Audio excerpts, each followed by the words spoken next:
Assalamualaikum warahmatullahi wabarakatuh. Bismillah, alhamdulillah, wassalatu wassalamu ala rasulillah. Asyhadu an la ilaha illallah wahdahu la syarikalah. Muhammadan abduhu wa rasuluhu la nabiyya ba'dah. Allahumma sholli wa sallim ala sayyidina Muhammad wa ala alihi wa sahbihi ajmain amma ba'du. Para wargi Jabar yang saya hormati dan dimuliakan oleh Allah Subhanahu wa taala. Hari ini kita sudah memasuki bulan Ramadan, satu bulan yang sangat dimuliakan oleh Allah Subhanahu wa taala, satu bulan yang sangat ditunggu-tunggu tentunya oleh kita semua.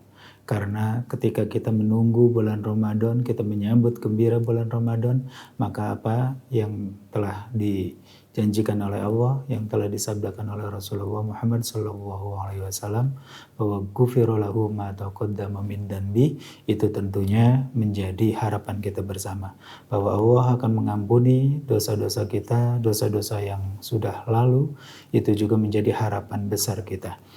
Wargi Jabar yang saya muliakan dan tentunya juga dimuliakan oleh Allah Subhanahu wa taala.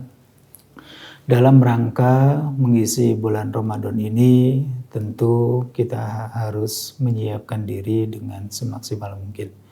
Allah dalam Al-Qur'an telah mengingatkan kita semenjak dini, ya ayyuhalladzina amanu kutiba alaikumussyam kama kutiba alal ladzina min qablikum la'allakum tattaqun.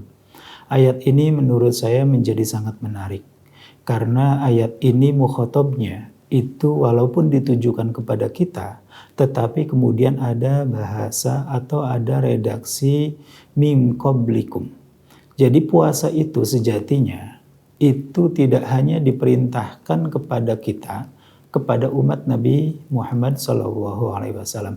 Tetapi kalau kita lihat historisnya, dari kalimat itu, dari surat Al-Baqarah yang tadi saya bacakan, itu dalam konteks usul fiqh ada satu metode ijtihad yang namanya syar'u man qablana.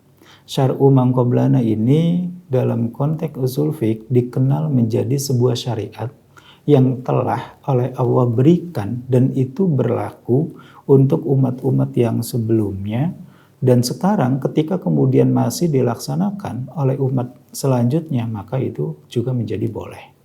Nah, puasa juga demikian. Puasa itu sebenarnya kalau melihat paparan dari para ahli tafsir dalam menafsiri ayat itu, yang misalnya Ibnu Katsir atau kemudian ada Wahbah Zuhaili dalam tafsir Munirnya, itu mengatakan bahwa perintah puasa itu sejatinya sudah diperintahkan atau juga kemudian oleh Allah diwajibkan bukan hanya kepada kita selaku umat Nabi Muhammad SAW. Sebelumnya juga pernah. Cuman yang membedakan apa? Yang membedakan adalah syariatnya. Yang membedakan adalah tata caranya. Yang membedakan adalah bagaimana kita melaksanakannya.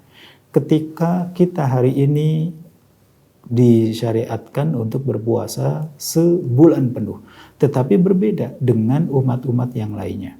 Umat yang lain, misalnya umat Nabi Daud, umat Nabi Ibrahim, atau umat Nabi Isa, umat Nabi Adam sekalipun itu juga diperintahkan untuk berpuasa, tetapi cara berpuasanya yang berbeda. Ini yang pertama. Kemudian yang kedua, puasa ini kenapa kemudian menjadi sangat penting? Kalau kita lihat dari sisi historis, puasa ini mengandung satu makna bahwa dengan melakukan puasa, dengan melakukan ritual puasa yang notabene dilakukan secara sungguh-sungguh, maka itu akan bisa merubah takdir Allah yang sudah digariskan di Lauh Mahfudz sekalipun. Contoh apa?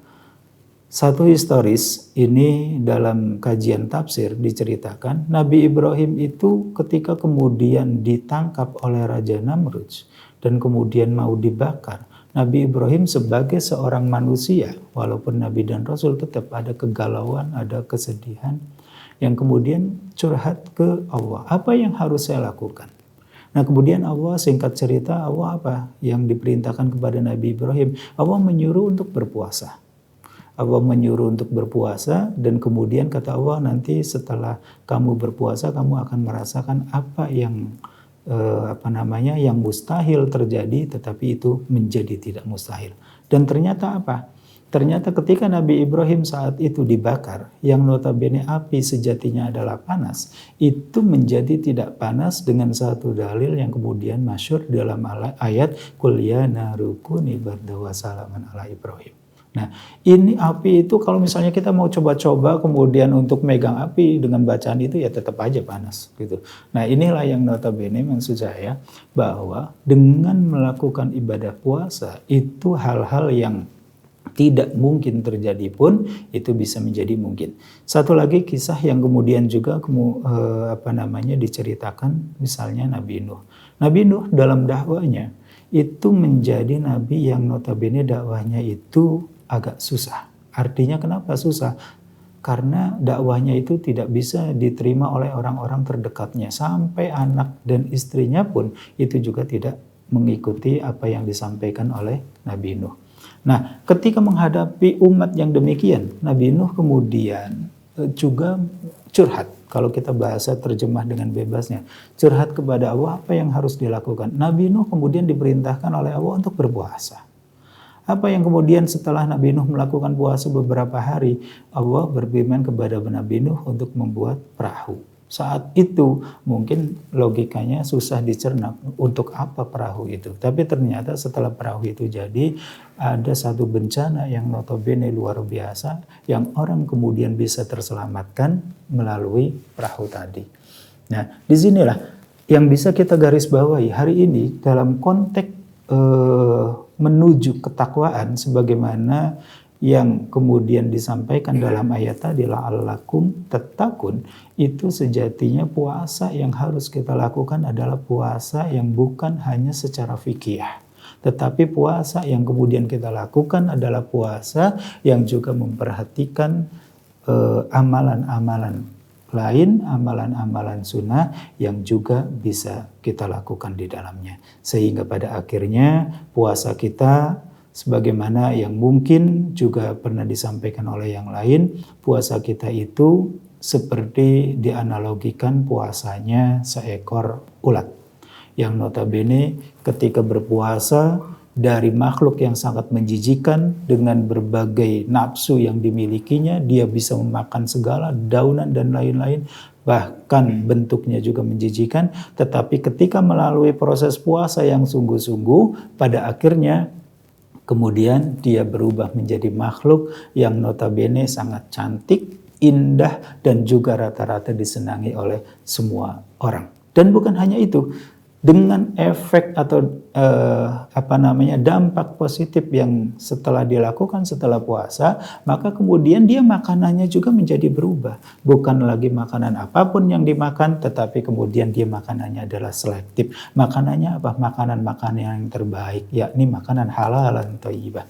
Nah, mudah-mudahan ini bisa bermanfaat untuk kita semua, warga Jabar pada umumnya.